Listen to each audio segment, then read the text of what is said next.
Your life is an expression of your programs, because 95% of your life comes from the subconscious. What would happen if your subconscious programs matched the wishes, desires, and aspirations you hold in your conscious mind? Twice a day, your brain is prepared to download information, and this is where you can reprogram your subconscious mind. The conscious mind, being creative, can learn from reading a self-help book, going to a lecture, watching a movie. The conscious mind can learn from something as simple as, aha, I just figured it out. So the conscious creative mind has many different ways of downloading information. But the two minds are not connected in the sense that if the conscious mind learns something, does it mean that the subconscious mind has learned this as well? And the answer is absolutely not.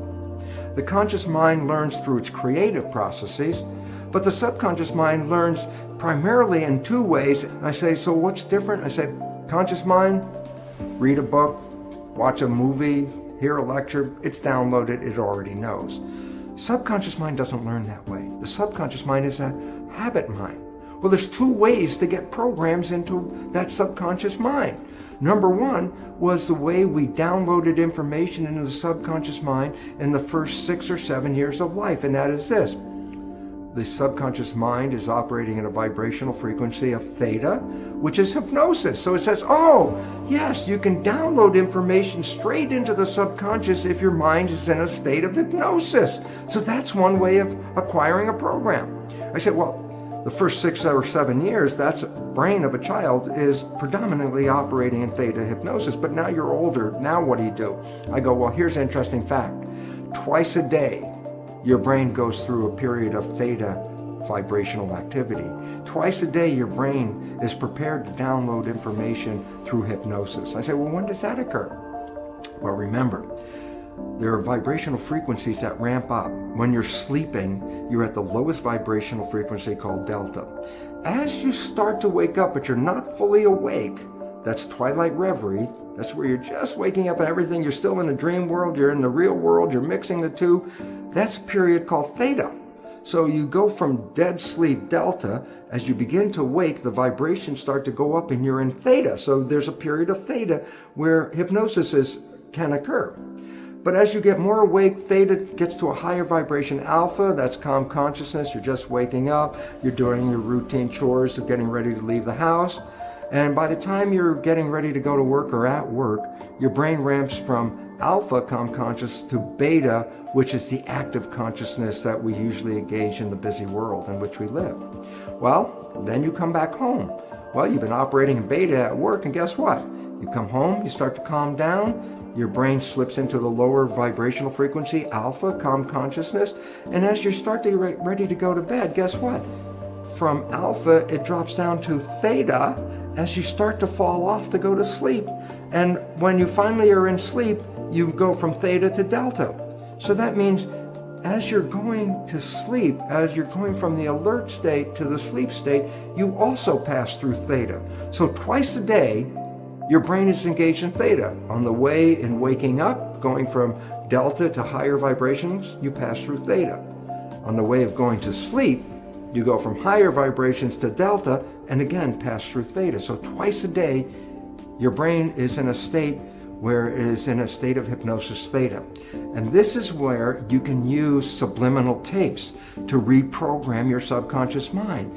As you go to bed, if you put earphones on with subconscious programming to change whatever behaviors you want to change, as you're going to bed, those earphones on your head, as you go into theta, your alpha consciousness is now disappearing. You're in theta, and in that period of theta, which is twilight reverie, the recording of the tape is being downloaded straight into the subconscious. And that's how subliminal tapes work. So if you want to change a program, you can select a tape that will have the program that you desire to put into your mind. And every night as you go to bed, just put the earphones on and you will be in a process of self-hypnosis. Hypnosis is indeed the first way the subconscious mind learns. But after you pass 6 or 7 years of age, the subconscious mind learns in a different way, and that is called habituation.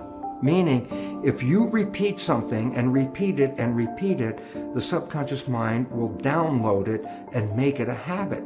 So, for example, you wanted to learn the ABCs. How did you learn the ABCs? You started A, B, C, D, E, and then you couldn't remember, and then you started A, B, C, D, E, F, G, and you repeat it, and finally you get to Z. And guess what? After repeating the alphabet hundreds of times, there's a point where now it's part of the subconscious. So guess what? It's now downloaded in your mind. If I ask you to give me the sequence of the alphabet, you can simply rattle off unconsciously A through Z without even thinking about it. Why? You created a habit that downloaded the alphabet. So, after you're 6 or 7, and you want to change programming your life, a way of doing it is the conventional way, is creating a habit, repeating something on almost a religious level. Let me just make it clear. A sticky note on the refrigerator is not a habit. A sticky note on the refrigerator is more or less a wish. Every time you look at it, I wish that would be true, but that's not a habit. A habit means you have to do something and repeat it and repeat it and repeat it. That's the way you learn everything after you're 7, and that's how you learn how to drive a car, for example, or the work that you do, or whatever activities you get involved with. When you repeat them, they become habits in the subconscious mind. But now comes a very important issue. What are the programs you have to change in your subconscious mind? Especially important is the fact that most of these programs were introduced into you even during the last stage of pregnancy, the last trimester, in the first 6 or 7 years of your life. So I say to you, well, tell me about the programs that you learned when you were 1 year old. Tell me about the programs you learned when you were 2 years old. And you go, I don't know, I wasn't consciously aware of those things. I go, yeah, because consciousness started more around 6 or so. So I say, well, how do you know then the programs that you have? Here's the fun part of the whole thing. Science has revealed that we operate our lives 5% of the time from the conscious mind, and 95% of the time our behaviors are controlled by the programs in the subconscious mind. What does it mean? It's simple. Your life is essentially a printout of your subconscious programs. That's what you're operating 95% of the time. So you want to know what the programs are? It's very simple. Look at your life. The things that work for you and that come to you and the things that you want come to you because you have programs in the subconscious that encourage their being there. But anything you struggle with, anything you have to work hard at, anything you put an effort into, you're doing that because you're trying to overcome a program of limitation that is preventing you from going there. So all you have to do is look at your life and say, hey, what works for me works because I already have programs to support that.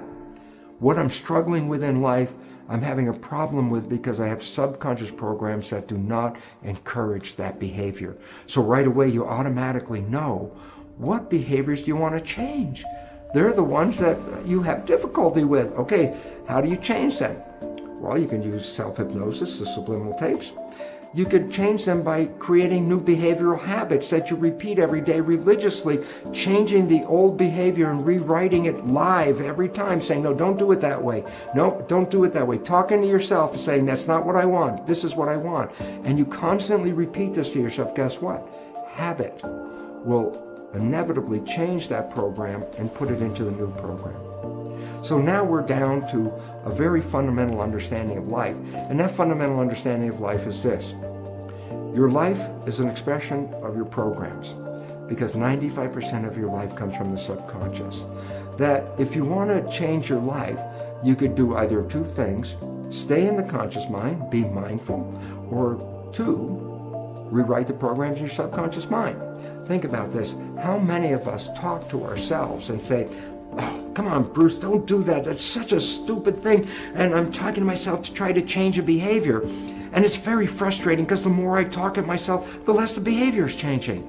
And the more I talk, the more angry I get with myself because I'm not listening to my own suggestions. And then I ask people to stop for a moment. I say, you're talking to yourself. Who are you talking to? And you say, well, I'm talking to my subconscious mind. I go, well, there's the problem. The subconscious mind is like a tape recorder. There's nobody in there. So all of that effort to try to change the subconscious mind by talking to it is a waste of time for a very simple reason. There's nobody in there to respond to your new wishes and your new desires.